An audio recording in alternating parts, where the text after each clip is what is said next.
Through the night, the Marines used artillery on Fallujah as we drove nearer the town. We've just reached our staging point for the night. We skirted round the east of Fallujah, and now we're somewhere in the desert. A group of tanks and armoured vehicles will wait here through much of tomorrow. On the horizon, I can see smoke. That's where they're bombing Fallujah even now, just as the operation's beginning. At dawn, more bombing, hitting the eastern side of the city. We learnt that other troops had already taken the hospital west of the river Euphrates.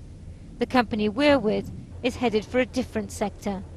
Behind me, the men of this unit have just been briefed on what happened last night, when the first wave went in on the west of the river Euphrates.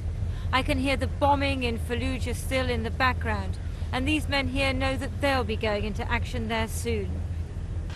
After a few hours, we moved, a company of Marines rolling through the desert. At the roadside, we saw women and children. They're being forced to flee. The next few days will be immensely dangerous for civilians in Fallujah, so the Americans are trying to get many of them out. Helicopter gunships fly low. All through the day they've been targeting what they say are rebel positions in the town and barriers in the way of the Marines and the army. Between the Marines and Fallujah, an obstacle, the railway line which forms the northwest boundary of the town. They blew it once, and then again, ready for the tanks and armoured vehicles to roll through the breach.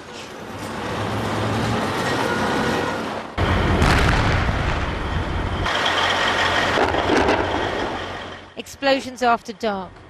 Some may have been laid by the rebels, but as the company we're with moved into the northwestern district of Jolan, the bombing continued, supposedly targeting rebel strongholds.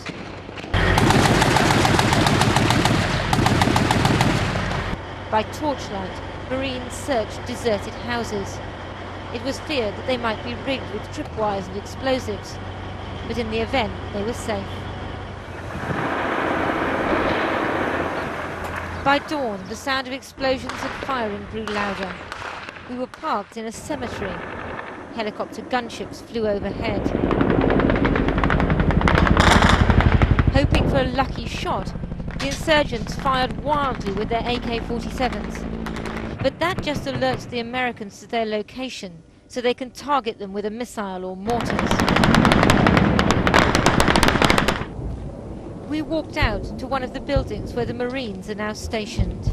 How do you get to that building from here? The Marines moved into these buildings in the northwestern tip of the town just after dawn.